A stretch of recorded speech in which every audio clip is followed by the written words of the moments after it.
영미의 산티아고 순례길 걷기. 오늘은 걷기 시작한 지 7일째 되는 날입니다. 전날 사과를 한 입 베어 물고 왈칵 눈물을 쏟은 폰테베드라 공립 알베르게. 여기서 잠깐 정정을 하도록 하겠습니다. 지난 회차에 제가 폰테드베라라고 이야기했는데요. 폰테베드라 공립 알베르게입니다. 저녁에 그 베아드리체와 프랑스 두 아저씨가 도착했습니다. 이분들이 저희에게 저녁 식사를 자기들이 만들어서 대접하겠다고 해서 식당에 가서 맛있게 저녁 식사를 했습니다. 공립 알베르게는 대부분 이렇게 부엌이 있고요. 부엌에 순례자들이 음식을 해 먹을 수 있는 간단한 주방 도구들이 있습니다. 그리고 양념도 약간 있어요. 그래서 재료를 사다가 음식을 해 먹을 수가 있는 거죠. 폰테베드라 공립 알베르게는 다음날 까밀리아 축제를 한다고 꼼짝식을 예쁘게 해놨고요. 순례자들이 잠을 자는 숙소는 따뜻했습니다. 그런데 이 공룡 알베르게에서 사람들이 팬티만 입고 자는 사람들이 많더라고요. 그리고 옷도 거기서 후떡후떡 벗고 그래요. 저 일행인 베아드리체도 그냥 그 숙소에서 자기 침대 있는 데서 옷을 갈아입고 이러더라고요. 근데 저는 차마 그렇게 못하겠어서 화장실에 가서 갈아입었습니다. 사실 사람들이 남들이 뭐 하는지 별로 신경을 안 쓰더라고요. 아침 일찍 숙소를 빠져나와 순례자 광장에 있는 순례자 기념비를 구경한 뒤 레레스 강에 있는 부르고 다리를 지나 폰테베드라 마을을 빠져나왔습니다. 몸이 많이 회복되었어요. 열심히 잘 걸었습니다. 그런데 한 2분의 1 정도 걷고 나니까 다시 다리가 아파오기 시작하는 거예요. 그래서 중간에 여러 번 쉬었습니다. 쉬었다가 다시 걸을 때 더 힘들더라고요. 그래서 진짜 이거 웬만한 거는 좀 참고 걸었던 동력으로 계속 가는 게 낫겠다 이런 생각을 했지만 너무 아프니까 할 수 없더라고요. 몇 번을 쉰 거죠. 땀을 흠뻑 흘린 뒤에 물을 마셨습니다. 깜짝 놀랐어요. 세상에 이렇게 맛있는 음식이 있다니. 세상에서 가장 맛있는 음식은 다른 무엇이 아닌 바로 물이었더라고요. 그래서 이제부터는 물을 마실 때 물한테 감사합니다 라고 하고 마시기로 했죠.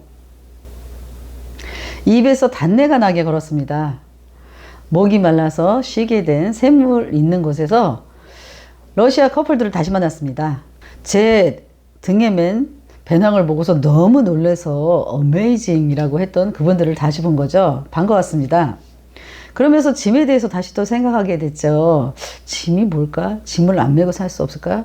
생각해보니 짐이란 건 자기 몫이고 운명이고 자기 삶인 것 같아요. 그 짐 때문에 힘들고 지치고 괴롭고 고통스러워도 그 짐 플러스 내가 제 삶인 거죠. 베아트리체가 그 잠깐 들린 카페에서 들은 얘기를 저한테 하더라고요. 그 주인이 베아트리체에게 이랬다는 거예요. 프랑스 길을 걷고 있는 여성이 살해당했다고. 그러니 여자 혼자 걷는 건 위험하니까 너도 길 가다가 그 폭력적인 사람을 만나면 싸우려고 하지 말고 옷도 다 벗어주고 그 다음에 짐도 다 버리고 막 도망가라 이렇게 얘기했다는 거죠. 너는 그 사람이 말한 것에 대해서 동의하니? 라고 묻더라고요. 세계적으로 미투 운동이 활발하게 벌어지고 있을 때였거든요. 할 얘기가 많았죠. 여성들이 그동안 어떻게 살아왔는지, 여자들이 혼자 이렇게 길을 걸을 때 얼마나 두려워하는지, 그 두려움은 어디서 왔는지 할 얘기는 많았지만 못했어요. 왜? 제가 영어가 안 되니까. 그때 좀 절실히 생각했죠. 깊이 있게 대화를 하려면 영어를 좀 하긴 해야 되겠구나. 그동안은 불편한 점을 몰랐는데 베아트리체랑 좀 더 깊이 있는 얘기를 하려니까 좀 힘들어지더라고요. 그러다 또 다시 생각해봤죠. 깊이 있는 얘기 해봤자 뭐해. 서로 싸우기밖에 더해. 이런 생각도 하기도 했습니다. 그래서 영어가 짧아서 베아트리체한테 그냥 간단하게 그냥 동의한다 이렇게만 얘기했어요. 근데 그 동의한다라는 말 전에 얼마나 많은 그 제 생각과 논리와 이유와 이런 것들이 있는데 그걸 말 못하니까 좀 힘들기는 했어요. 제가 산티아고 길을 혼자 걷겠다고 했을 때 주변에서 가장 많이 했던 말이 그겁니다. 야, 너 어떻게 여자가 혼자 걷다가 무슨 큰 봉변이라도 당하면 어떻게 할 거야? 물론 저도 무서웠죠. 그렇지만 그때 생각했습니다. 아, 인간 어차피 한 번은 죽는 거고, 어디서 어떻게 죽을지 그걸 내가 결정할 수 있는 거 아닌데, 그냥 실행하자. 그랬던 거죠.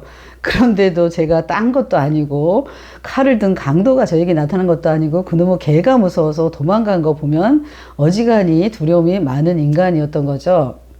죽음에 대해서 생각해 봤습니다.